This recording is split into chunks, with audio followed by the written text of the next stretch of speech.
What it do, babies? I'm playing Fall Guys, and I got eliminated because I was on Team Yellow. And if you know anything about this game, once you get selected on the Team Yellow for a challenge, just pack the bags. You're done. You're done. I was on Team Yellow. I got eliminated, and I was like, shit. Well, I'm really bored right now, and I'm home alone, and there's nothing to do. So I'm doing what every Vegas kid does when they're bored, and I'm going to the strip. I'm doing something that I've never done before on the strip, and that is ride the Big Apple.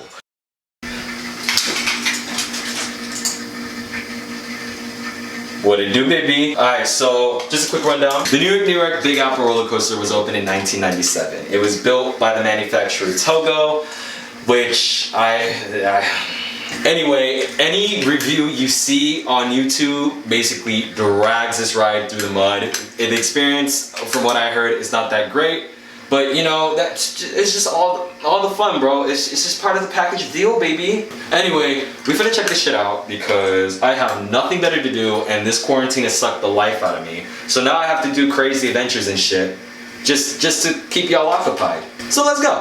Okay, so a few of you guys are probably watching this video, and you're probably like, okay, what the heck is this guy talking about the bad rep this coaster gets?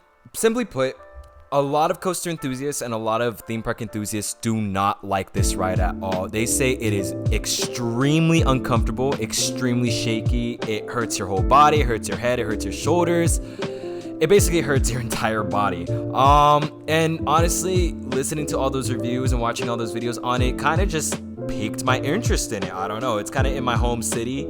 I've never ridden it in my life, so I was kind of just like, hey, you know what? I got some time to kill, F it. So I'm down to see if this ride really is as bad as everyone makes it out to be, or they're just overreacting. Welcome back to the Beamer, ladies and gentlemen. It's been a good minute since I've been here. You know, I don't really drive, considering half the world is like, half the world? No. The whole world is in a pandemic right now.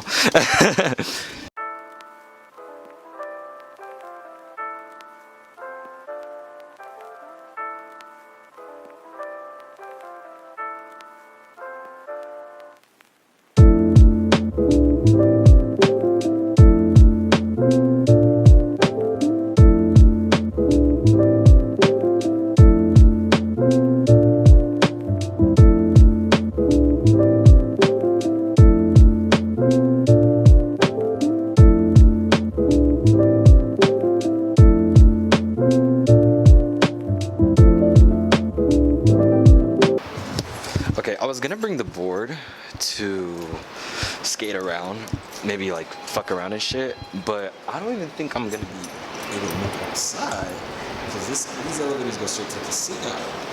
The ones at the T-Mobile Arena were closed, so I kind of had to opt for these ones, you feel?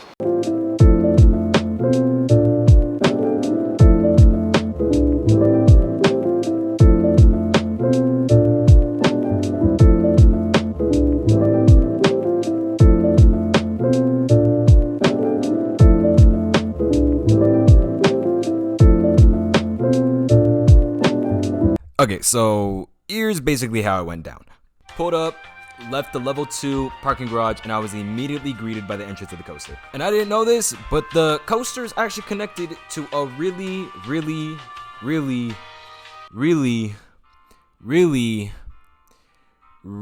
long arcade. Like, dude, it took me like 10 to 15 minutes to walk from one side to the arcade to the back where the coaster is located. It also smelled like somebody was smoking off the good marijuanas in there, so that kind of, that sure helped. Anyway, we make it to the back where we're greeted by more pinball machines, more arcade machines, and oh look, lockers. You pull up into the line, somebody takes your ticket, reads it, gives it back to you, and you are introduced to the queue. It easily makes the list of the top 10 most boring experience I've ever had in my life. I didn't come in here expecting a Disney or Universal type beat, but holy cow, your mans was bored. Okay, see, what happened was I took a good look at the line and I was like, okay, everyone's social distancing, this shouldn't be a problem. This looks like a pretty short line. But what people have failed to tell me before riding this ride is that there's a really lucrative fast pass system they use where you just cut to first place in the line whenever you feel like it if you possess the fast pass.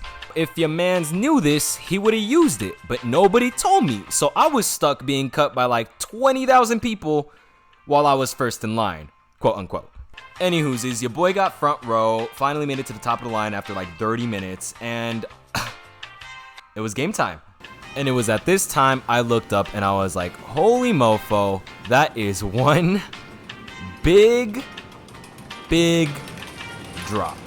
Now, the seats weren't the most comfortable thing in the world, so I wasn't exactly excited as I was like pulling up to this joint, you feel me?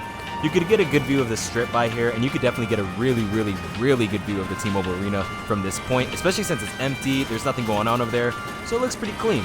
At this point, I'm pulling up, you can start seeing the New York Casino, and I'm kind of just bracing for impact. Was this ride really as bad as everyone makes it out to seem? Are my shoulder blades gonna fall off by the end of this? Will I have to take 7 doses of aspirin after this? Is my groin going to be intact after this? Because this seat was really uncomfortable. Well...